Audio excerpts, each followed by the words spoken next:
So first of all, of course, happy birthday, which... Thank you, Casey. Yes, and I also hear it's so crazy. National Gronk Day. Yeah, it's crazy. It's been a crazy day. National Gronk Day, my birthday. Things are just heating up. It's going to be wild all day long. All day long. And if I've ever heard of anyone who deserves to have a day named after them, it would be you. Oh, I mean, I don't know who came up with that. Who made it the National Gronk Day? Do you know? You know who did it? I mean, I'd love to take credit, but I heard it has something to do with Bud Light. Oh, yeah. They named me the Secretary of Summer. That was actually an honor, for sure. That was a couple weeks ago. I was named the Secretary of Summer from Bud Light. And they named me the Secretary of Summer because they want everyone to have an awesome summer this year.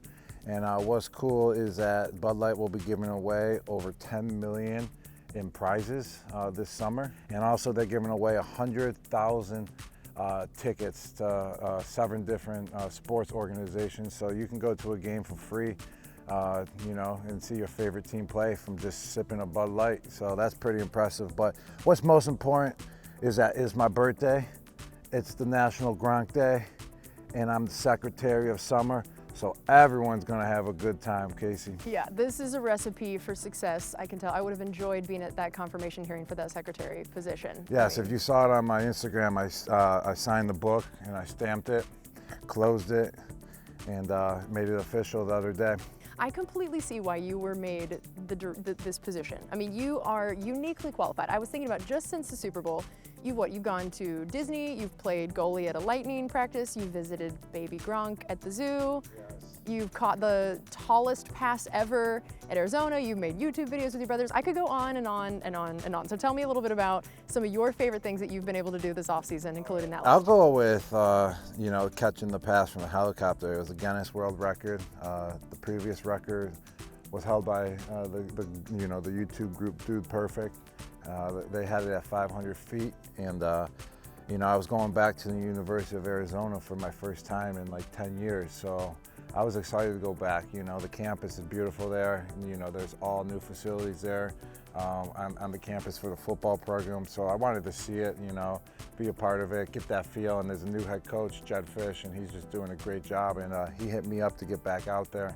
And I was super excited. He set up that helicopter thing, you know, the Guinness World Record thing. The whole football team was out there watching, the whole organization.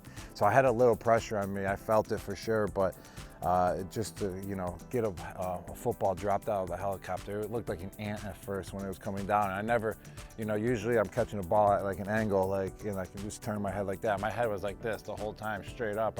You know, I don't ever catch a ball like that. So that was a little different for sure.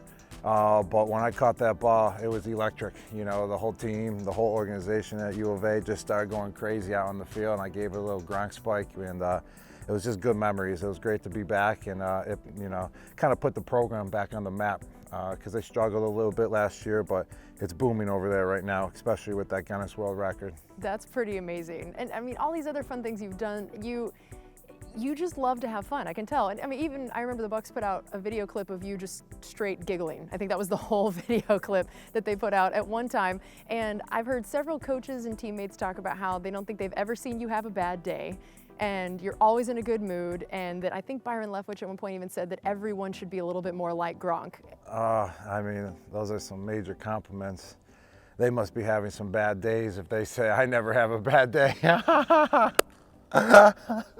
So, all right, so tell me, where does this fun-loving attitude come from? Where do you think you got to the point now where people say that kind of stuff about you? I don't know. It just started, you know, when I was a kid. That's just how we always were. We were always just competing full speed since I was 2 years old, and just full speed and just having a good time with it. I mean, it was just competition, but at the same time, it was always like a party, like a little bit. And it just started at a very young age and just continued all the way to the pros. How much does that just desire to have fun through competing, how much did that play a role in you deciding to come back this year and with the Bucs again? I mean, that's the whole point of playing, you know, the game is loving it. And if you're loving the game, if you're loving, you know, being out on the field, you're going to have fun then. So it kind of just comes down to the matter of what you love to do. And I love to compete, I love to play sports, I love to do activities, I love to hit the football field with my teammates. And when you love doing it, you're going to have a good time with it.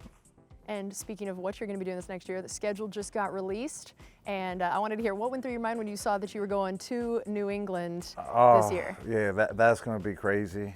It's going to be pretty epic. I mean, it's definitely going to be emotional for sure, I would say. You know, I just had a great 9 years, you know, well, probably the best 9 years of my life. It was the beginning of my, basically my whole football career there. So it's definitely going to be heartfelt when I go back. And I just got to be prepared for that game for sure. I got to be prepared for every game, but especially that one.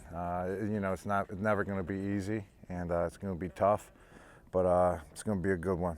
It's going to be different. And I know that you guys didn't have the typical offseason last year, didn't have the preseason, and you know, being new guys, you and Brady coming in here and the offense needing some time to click. What do you think it's going to be like for you guys now this year, having that whole season under your belt, getting more of a typical offseason, what that'll mean for the offense, and then maybe for you in particular in your role? Yeah, definitely. I mean, it's nice now that we had a year under our belt. I mean, I felt like our offense started clicking more at the end of the year. We all started to get the feel of each other. The chemistry was building up throughout the year. But it's going to be great. We got everyone back on the offensive side of the ball, well, defensive side of the ball too, which is incredible. But we can just keep on building. We can keep on stacking days. We can keep on getting better just as a unit. But we got to put the work in. We know that it's not easy to do that, but we also know that if we keep putting the work in and keep stacking days, that we can keep on improving week in and week out. Yeah, and you've won Super Bowls before. You've never, like to your point, brought all 22 starters back from doing that. How does that make this season feel different compared to other years when you've won it all, and the ability to try to say, yeah, we're going to go for 2? You know, it's pretty exciting, I would say. You know, usually a Super Bowl team, they lose a lot of guys. They go get paid in free agency and stuff. It's just you know, the natural habit of the NFL, of a Super Bowl winning team. But this is the first time in like Super Bowl history where the team has returned every starter plus like basically everyone else. So that just shows how excited everyone was to win the Super Bowl, how much excitement is around this organization. And it's just going to be thrilling, you know, just to keep on building our team and just keep on building to get better every week and know everyone's role and all be on the same page.